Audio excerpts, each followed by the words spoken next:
Greetings, everyone. Welcome to our first pairings episode here on Old Man Squad Fantasy Basketball. We'll do one on each Yahoo board that they put out. This is version 1, and we can retool it based on future versions, which, again, will depend a bit on where the players sit. I'm Dan Besbris. Find me on Twitter at Dan Besbris, DanBesbris. Please hit that like button as you're settling in. That actually does matter. Believe it or not, likes matter. YouTube pushes things into the algorithm. If you like what we're doing over here, hit that subscribe button. Shout out to Maddie G for the new background. Let's begin first and second round pairing guides here on version 1 of the Yahoo Rank Board. This show, of course, brought to you by our friends over at FanDuel and the FanDuel Sportsbook, a proud partner of Old Man Squad Fantasy Basketball and the Believe Podcast Network. Who are the best and worst pairs for each first rounder for head-to-head leagues? This is not for Roto. This is for 9 category leagues, but of course that does not eliminate punting. Yahoo's version 1 board was issued on August 19th. That's what we're using for today's episode. Also, wanted to get out in front of this question as well. We're going to do our best to select potential pairings within a reasonable range of the potential targets. So basically what that slide, where I've gone fully redundant on my word choice, is if you have the second pick in the draft, I'm not going to tell you to go get a second rounder who's going at, pick 15. You're not going to get that dude. We're going to look at guys that are somewhere near pick 23, within 4 or 5 slots on either side of it. So there's a window, and some will be more accessible than others, but I'm not going to tell you to do something that's impossible, or at least that's the goal on today's show. Let's get started. Nikola Jokic is number 1 on the Yahoo board. He should have been last year. He is this year. Eventually everybody will catch on that Jokic is a freaking beast forever. Best pair is anyone, and the backup option is anyone. This is the easiest player on earth to build a fantasy team around because he's good at everything other than blocks. I think if you were going to really split hairs, you'd probably say that the ill-advised choice would be to either A, take a player who's exceptionally bad at a category in the second round, where basically like a player that you probably need to punt with to get to their ADP. That would be someone like an Alperen Şengün, who's going at 23, but likely only gets there if you're punting free throws as a point of reference. I would also avoid risky players. The only way that you can really ruin a Nikola Jokic team is to take a second rounder who doesn't play. So that would mean, in my eyes, probably avoid someone like LaMelo Ball if he falls to you at that juncture until he actually makes it through a season. I'm also not a huge fan of targeting a hard shot blocker in the second round in a head-to-head format. But honestly, you could go Evan Mobley. Not my favorite choice, probably my third least favorite choice to pair with Jokic. But you can always come back from it, because now all of a sudden you just shift what your team was going to be good at. Now your team is less awesome at free throw shooting, but suddenly your team is quite competitive in blocks, which you might not have been starting off a Nikola Jokic build. You're not great at three-pointers, but you also just took 2 centers, so you can certainly come back from that. You can basically do anything. Just don't do something insanely stupid with your second-round pick, and you will be fine. But I don't want to spend that much time on Jokic because he's the easy one. Let's go to the rest of the first 12 names and work our way through the board from there. Giannis is currently the number 2 player on the Yahoo board. He is, of course, a punt free throw build guy. If you take Giannis in the top round, then you're punting free throws. I get it. This discussion can happen 1,000 ways. You don't have to punt free throws, but it's really hard to win if you're not doing it. Not impossible, very hard. The easy path here is if you go Giannis, you punt free throws. Your punt foul shot options towards the end of round 2 are LeBron James, who's probably the best choice here because he shores up your 3-pointers in a way that the other names don't. LeBron also gives you 7, 8, 9 assists. Giannis gives you a nice chunk of assists as well. That helps cover that up. LeBron, his health is the question mark here as the potential best pairing, but he's just good at a lot of stuff across the board. And again, of the punt foul shot type of guys, build guys that you could take in the second round, he's kind of the only one that really does the three-pointers thing. In seasons past, De'Aaron Fox was a pretty common grab here. He actually fixed his free throw shooting last year, and the assists were lower. So the advantages that Fox had, scoring was down as well. Threes were, I think, a little bit down without triple checking myself on that. He's kind of peeled back how good he is in the Giannis build, where I think he's fallen behind LeBron James. And then my next choices would be to go to more big guys who get you out of position stats. So Alperen Şengün, who gets you a center who assists and gets steals and blocks. So that builds on top of what you were doing with Giannis. You now become likely a punt free throw and a punt threes team.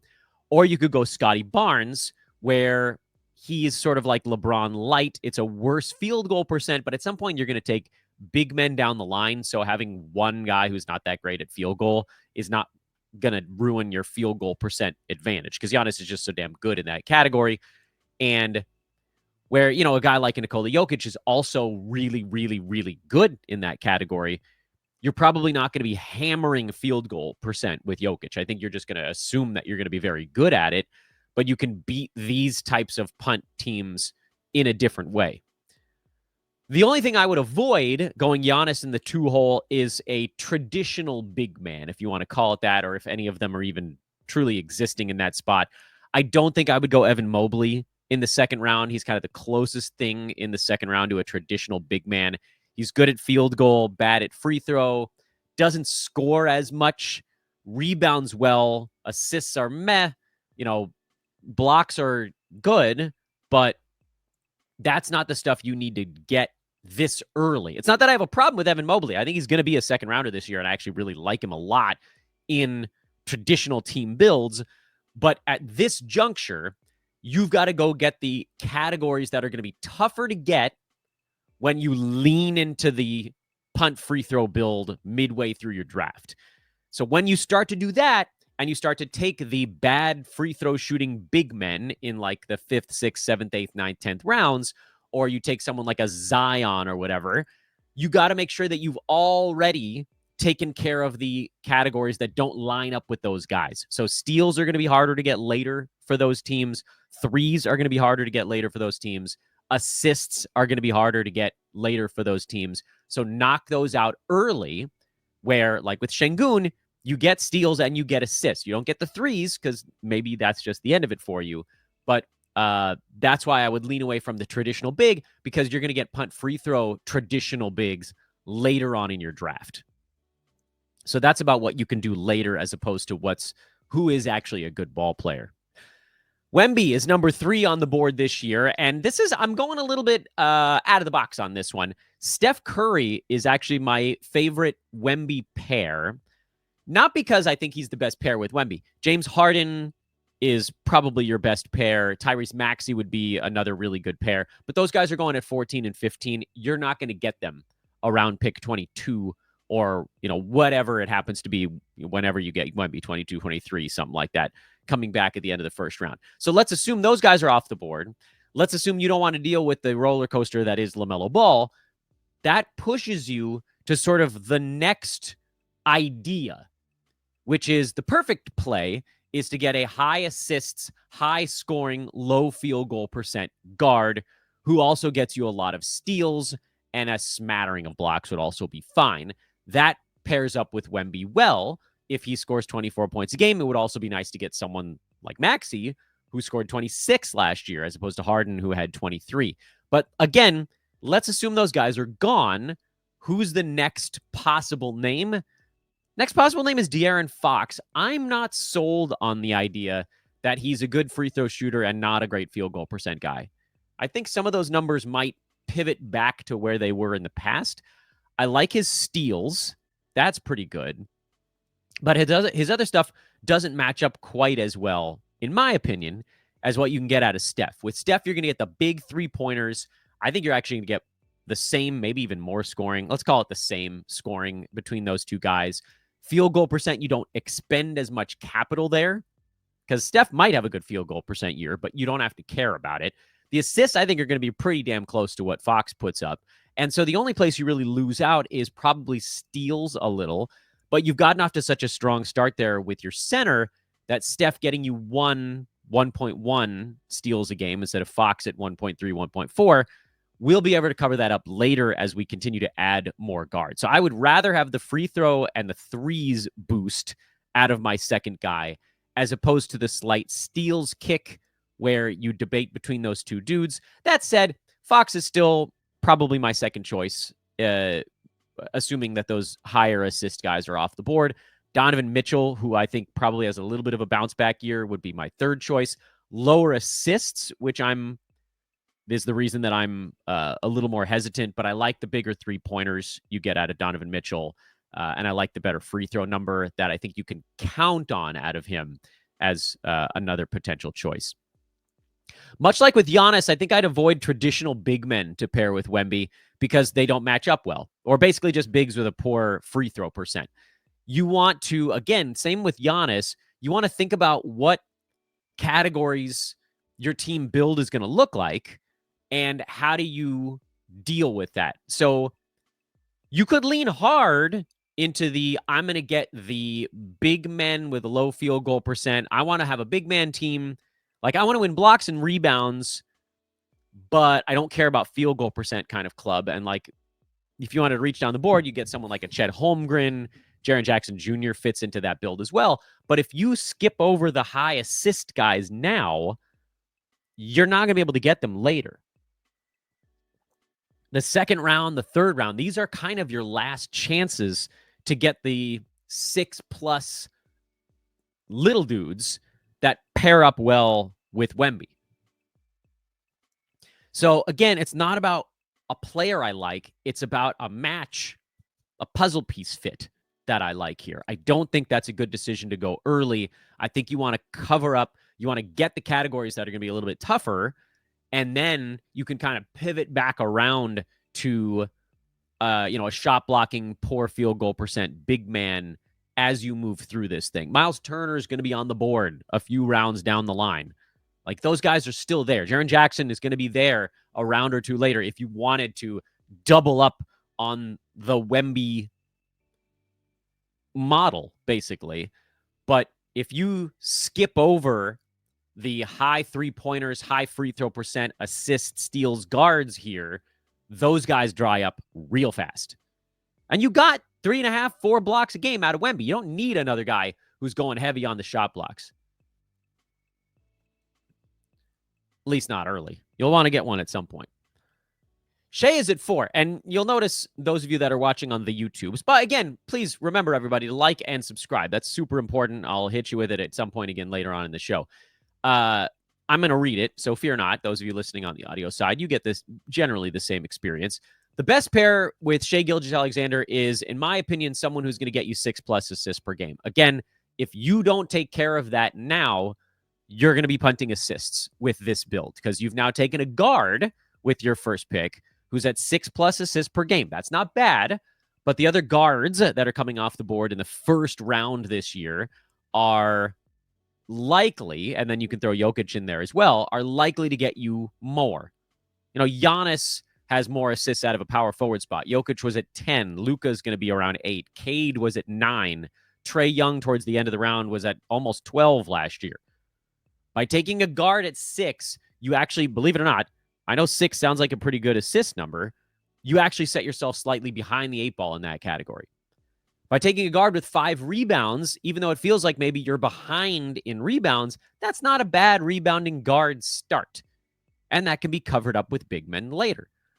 So if you're going Shai, you get this awesome start in almost every category. He's a positive in field goal percent, free throw, slightly three-pointers. That's also a possible problem. Big-time points. Rebounds are good for a guard. Assists are fine, but not great. Good steals, great blocks, low turnovers. You have a lot of pathways you can go with Shai, which is one of the reasons that he should be up near the top of the board. But he also makes it kind of hard to figure out what team build to do. So I would say by taking an assists guy in your second round, you're not settling into a team build. You're actually kind of kicking the can down the road on team build. What assist guy might you get? Well, we just talked about them with Wemby. It could be Steph at 6. It could be, again, I don't think that Harden and Maxey are going to be there getting back to you if you have the 4th pick.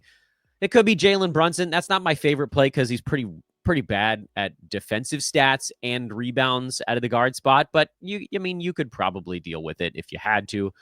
You could go De'Aaron Fox at 6 plus assists per game. Not a bad. Again, I know that's about the same number as Shea, but most of the other players in your league are not going to be getting 6 assists out of their second round pick. You could go LeBron. LeBron is actually one of my favorites. I know he's not a great foul shooter, but who cares? Shea's had the highest positive impact in the league last year. LeBron's going to get you mid-20s in scoring, solid. He's going to continue to help your field goal percent. You get a nice rebounds kick out of a wing type player. You get a big assist number out of a wing. Steals and blocks from LeBron are not great, but they're not terrible.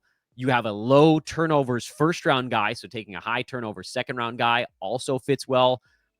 My most expensive league team was a Shea LeBron team last year that won it, kind of running away. So LeBron, probably my favorite choice of the assists guys, but he's definitely not the only one.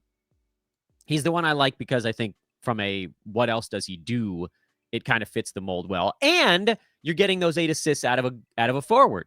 So you can still get another assist guy later on, another 5.5, 6 assist guy in the 3rd, 4th, 5th round, whatever. And between those 3, you're not going to beat the team that has Jokic or Trey coming out of the gate, but you're going to beat a lot of the other ones, and you're going to remain competitive with some of the best ones as well. So to me, that's your best avenue. I threw those names on the board for YouTubers. The thing that I would avoid when looking at Shea are guys that would tank both of your percentages, or guys that, again, require a hard percentage punt to get to their rank. And I think we talked about this a little bit with Jokic. It's the same idea with Shea. Scotty Barnes, Alperen Şengün, Jaylen Brown are the 3 that kind of jump out as guys that I don't think get to this ADP without a punt. Barnes, if he has a big bounce back year, has, I guess, the best shot to get there, like if the field goal percent comes back up a little bit. But Şengün's not going to get there without a punt. So I wouldn't go down that path. I don't think Jaylen Brown gets there without a punt. I don't believe Scotty Barnes gets there without a punt, but I think, again, he has a slightly better chance. So those are the guys you would probably look to avoid with Shea with your second round pick, are guys that put a fat dent into his, you might even argue, his 2 best categories. I know scoring is up there, but like high volume 52% out of a guard field goal, that's enormous. There is no other guard in the NBA that can come close to touching that type of positive impact in field goal percent. So why ruin your best starting spots by taking a guy who's potentially bad in one, the other, or both, and needs a punt to get to his rank? Number 5 on our list is Luka Doncic, who looks damn good these days, playing for Slovenia.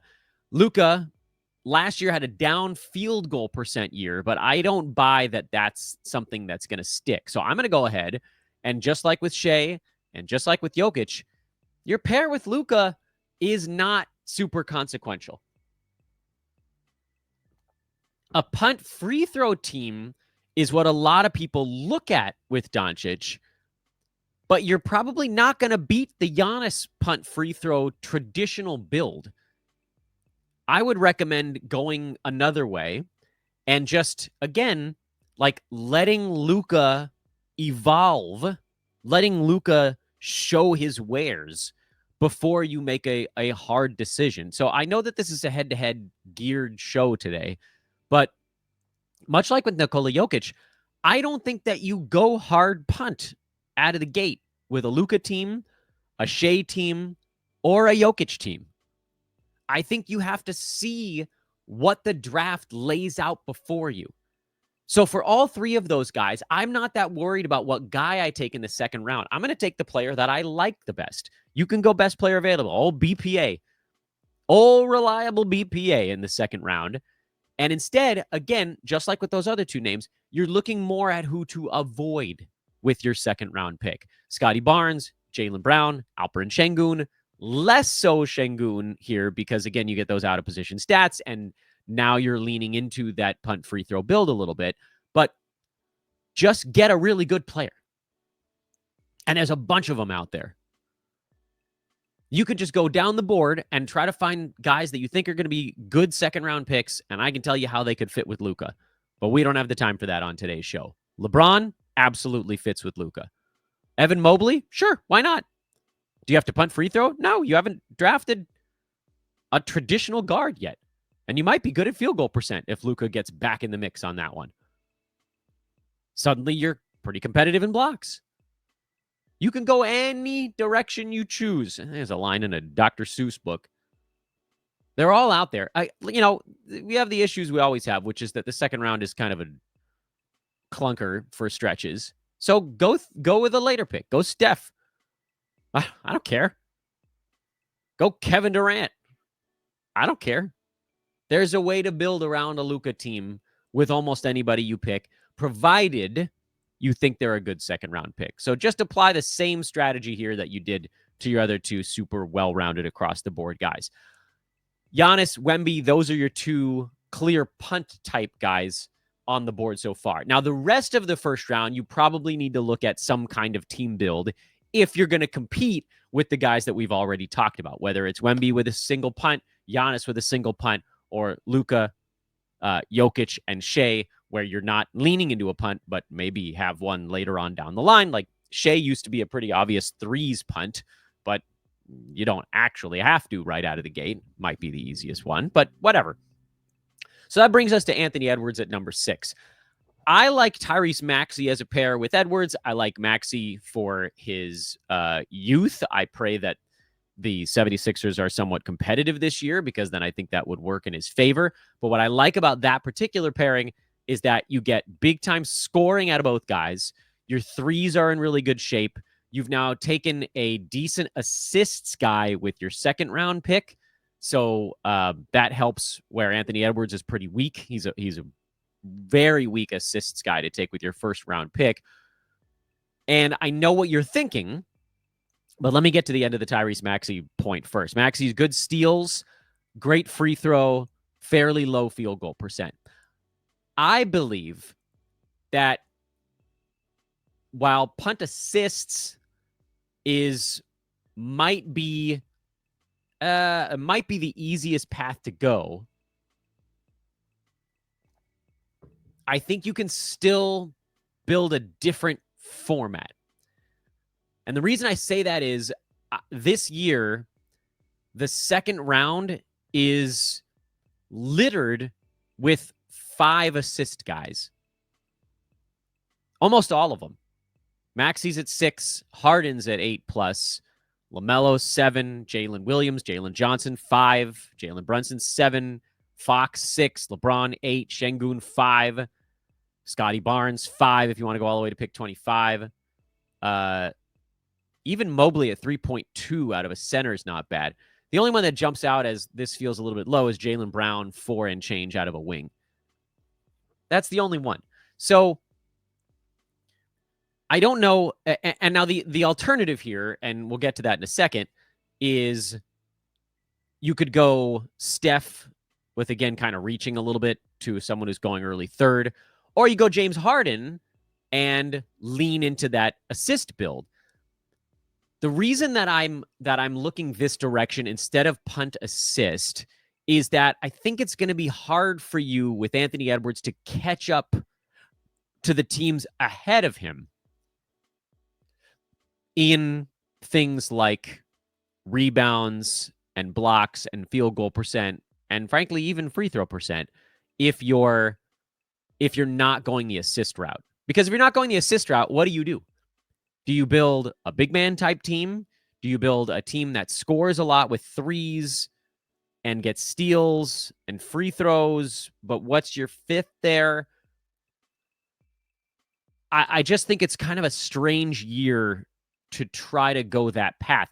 Last year was simpler. You had guys like Kevin Durant going early, mid-second round that were great secondary fits in a punt assist build, because then you got a whole bunch of big man you got some big man stats out of a guy who's not a big man, and you can still go down that path later on. Those guys aren't in the second round this year.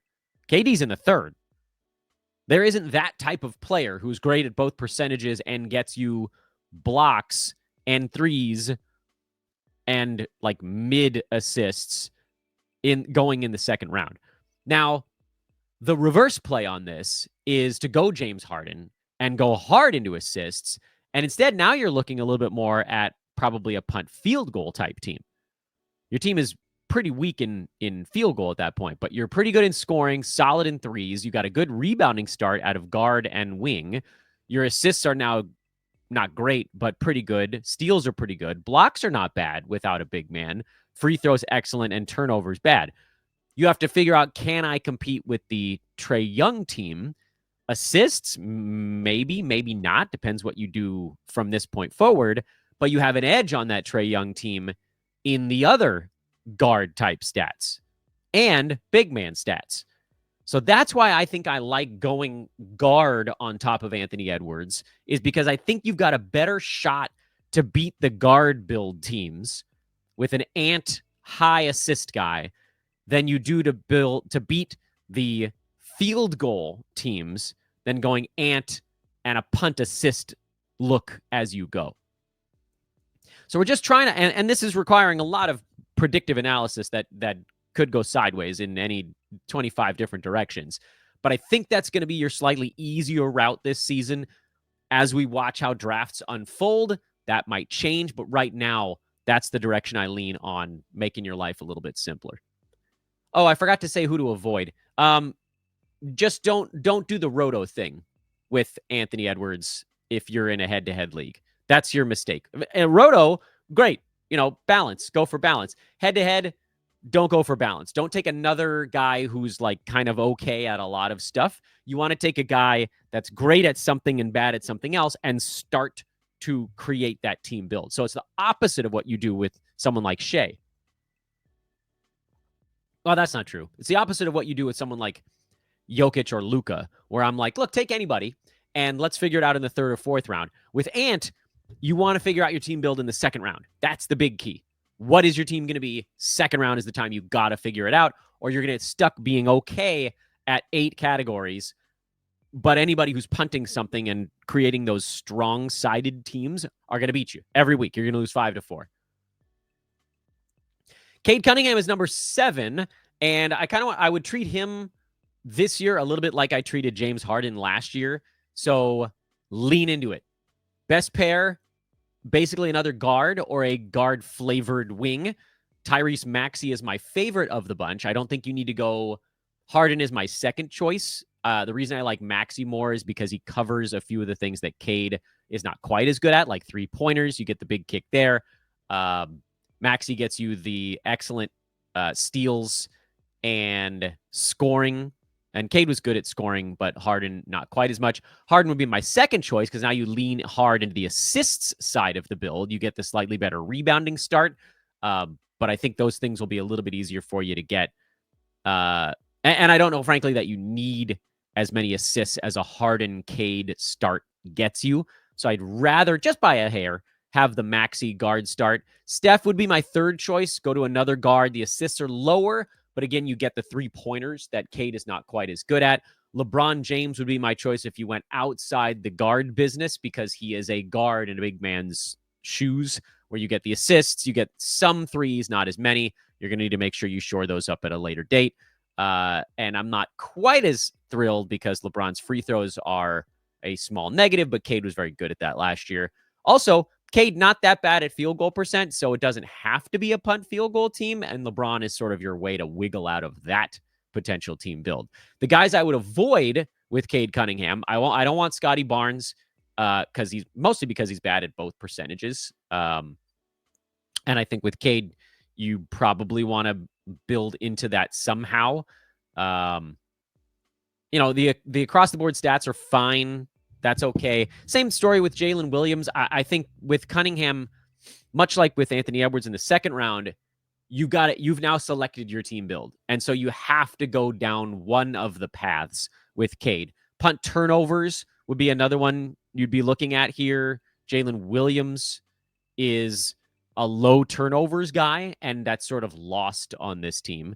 Jaylen Brown, honestly, I don't think he's going to make it to the second round, but also I don't think that what he's good at pairs well at all, because you're now putting what's likely to be a higher scoring guy who's kind of meh at like all the stuff, along with a guy who's leaning into a particular team build. So that doesn't make any sense. And then Alperen Şengün, who's just a hard punt free throw guy. So those are the dudes that I don't think I would put with Cade. I think the key here, and you guys get the idea, is lean into the team build, get the some of the other stuff later. The reason I like James Harden as that second choice again and LeBron is because you get some rebounds there as well. That makes your life easier when you're figuring out how to slot the big men in after you get your really nice start in the guard statistics.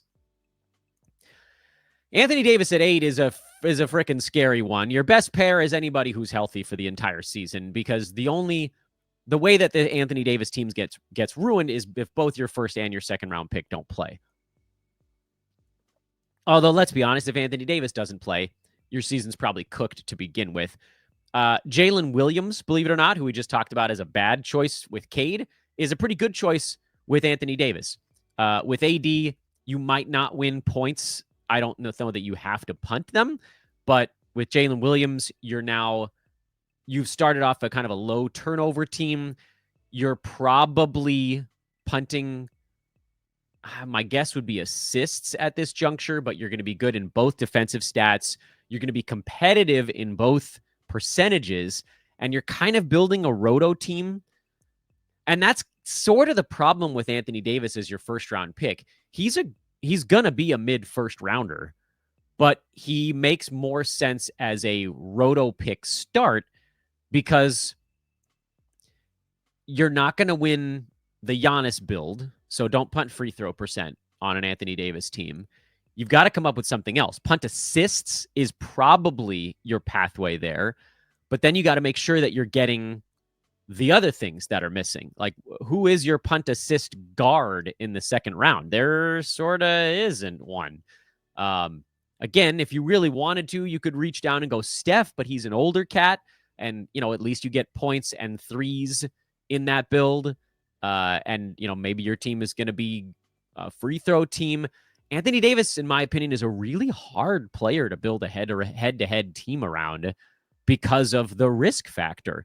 Because you want to get somebody durable next, but how do you build around that? Because AD is great at rebounds, steals, and blocks. And then he's not a good three-point shooter. His assists are low. His field goal percent is fine, but not great for a big man. Like, you can't live on that, especially when you're going to be going up against a Jokic team, a Shea team, a Giannis team. These teams have already gotten going before you. And his free throws are not that great, so you're probably not going to beat a Shea team. You're not going to beat a guard build team. So how do you get to 5 or 6 categories with Anthony Davis? It's freaking tough, man. So you got to shore up something, but you also can't take risks. How do you do it? So I don't think I'd go Anthony Davis at 8 in head-to-head, to be perfectly honest with you guys.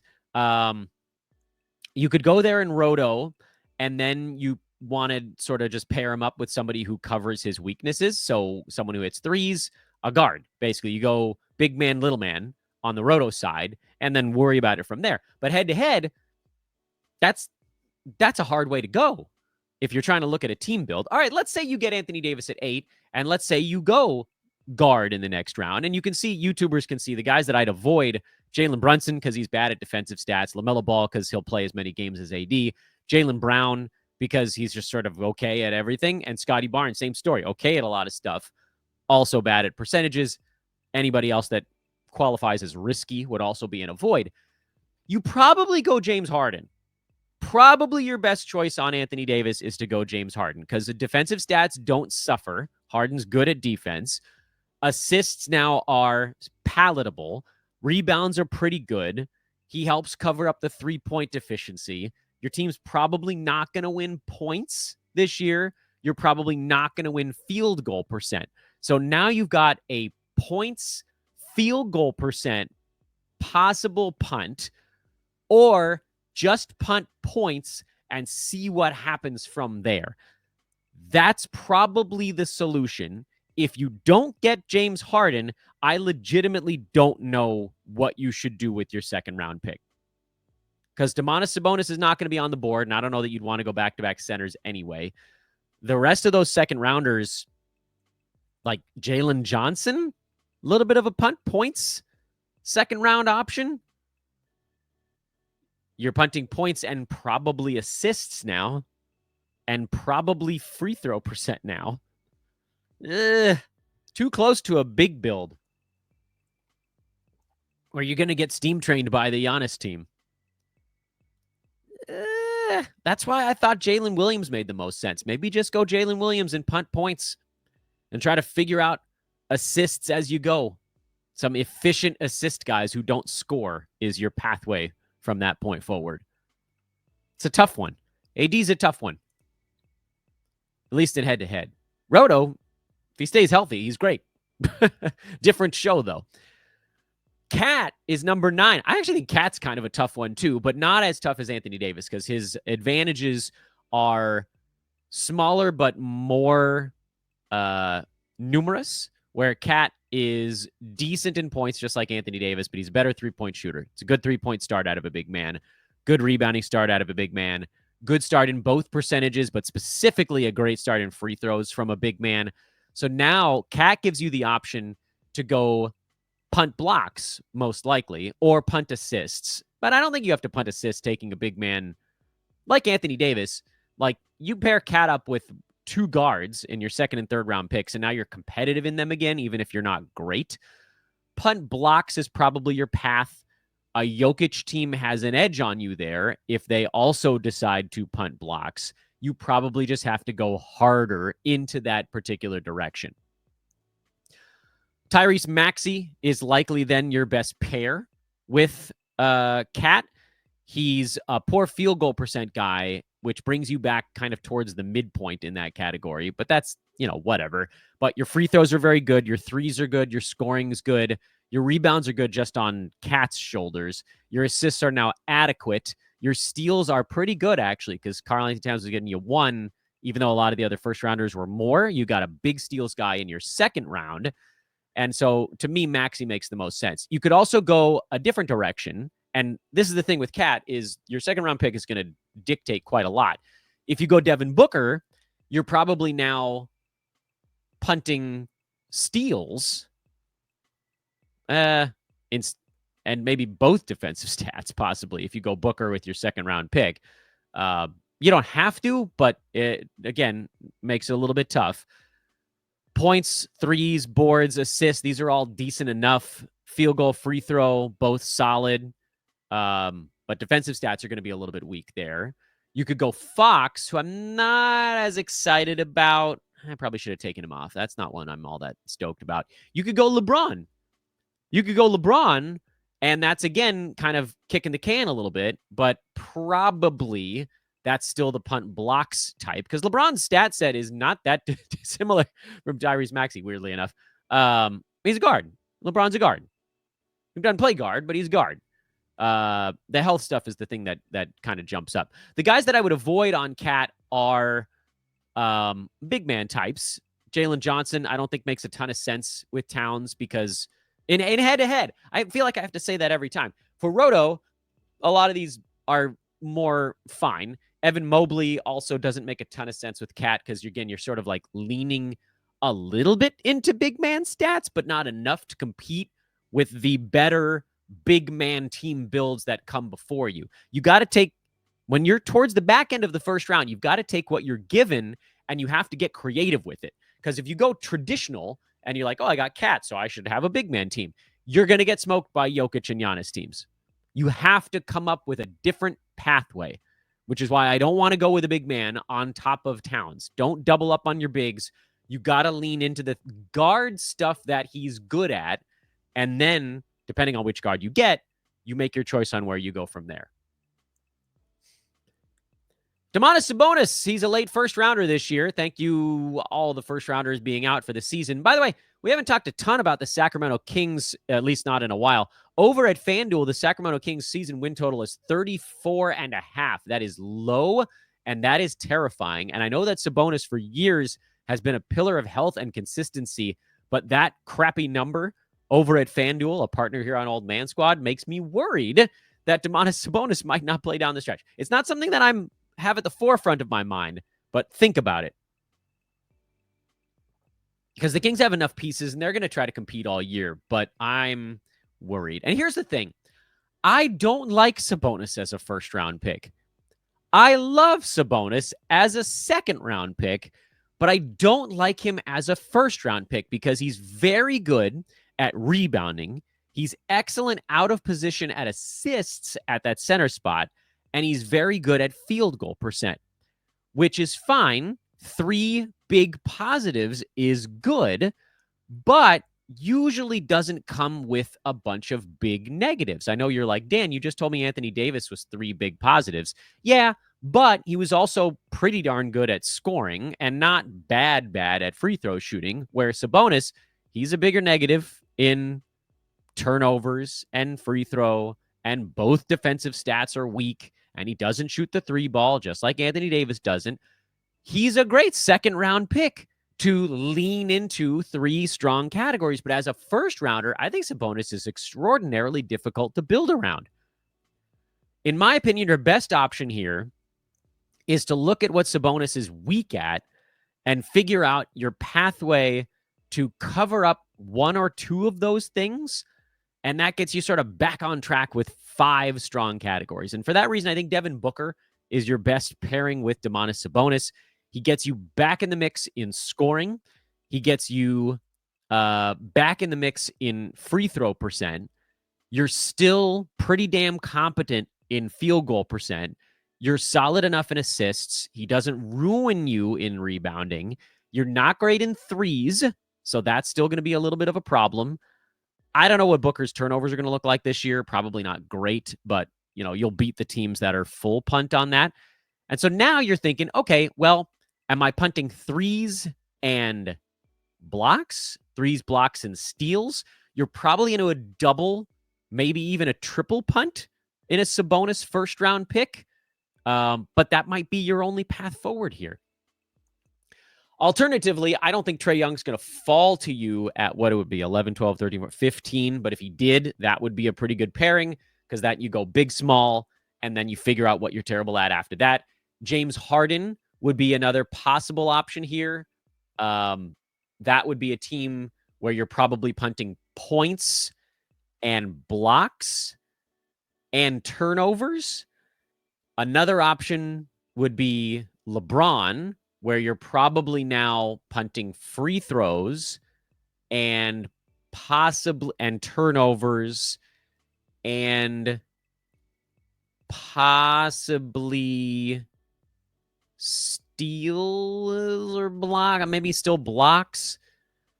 You could also go Şengün, and now you're in a hard free throw punt, but not the Giannis type free throw punt.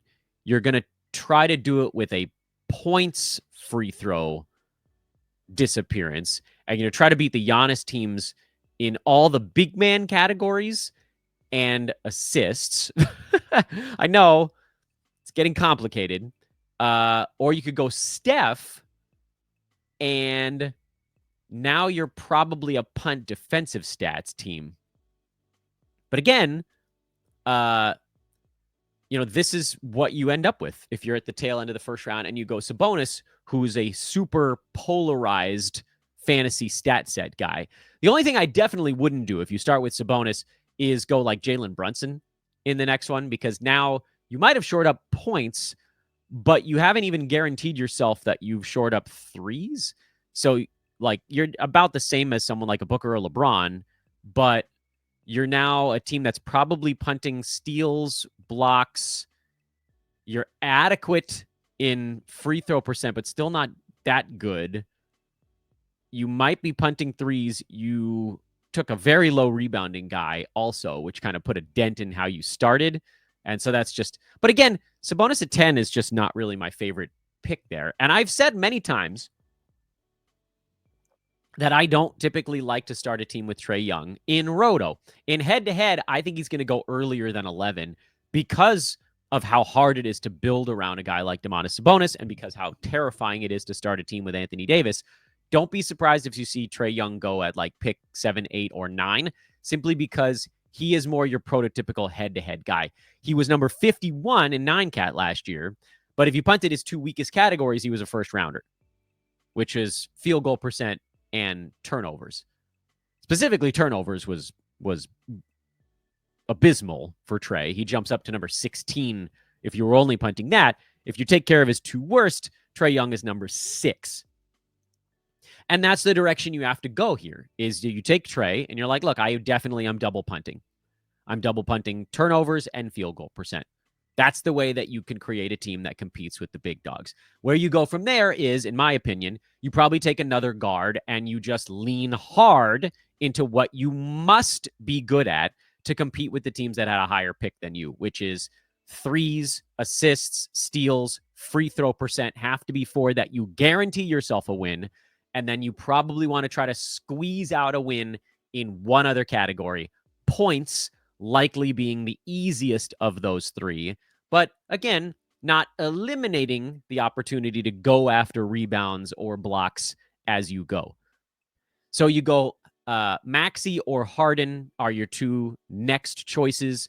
Harden, you're probably now looking at the turnover field goal punt. You are now slightly more competitive in rebounds and blocks because you got okay numbers out of your a guard second-round pick. Maxey, you're stronger in scoring and threes. You're weaker in blocks and rebounds. That becomes now, I think you're more likely to move into a triple or even quadruple punt that way. But again, you got to get damn creative.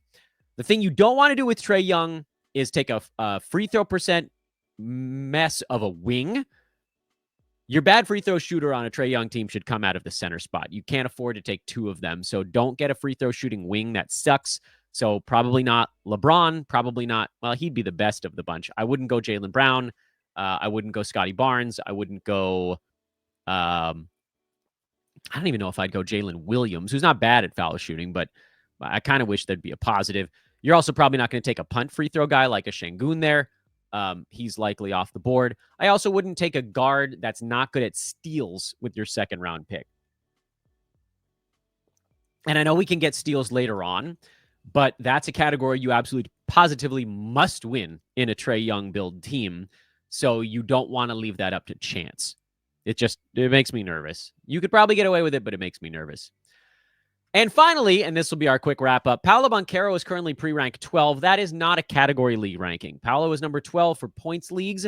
He's in there because Yahoo leagues, the public prize format on Yahoo now, is default setting is points. You can switch it, but if you don't change the settings, then you end up in a points league. Don't draft Paolo at 12. Skip him if you're in a category league. There's no chance he gets there in 9-cat or 8-cat. So just jump over him. The number 13 player on Yahoo is Devin Booker. Just look at him instead.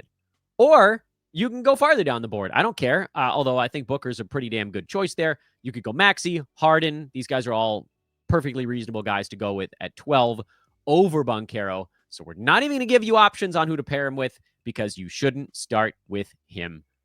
Anyway, thanks for watching, everybody. Please subscribe on the way out if you enjoyed. This is a haul, man. This one was more work than most, and my voice is fatigued. Hit the like button if you're watching on YouTube. That's a big deal. 5 stars on iTunes or Spotify, also a really big deal.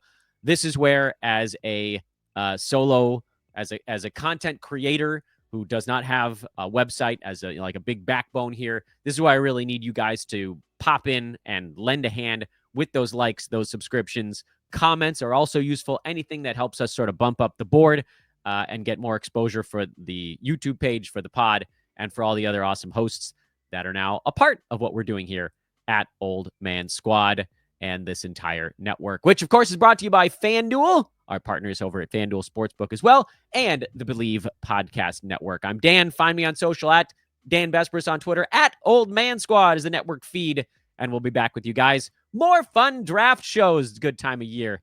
We'll see you soon, everybody. So long for now.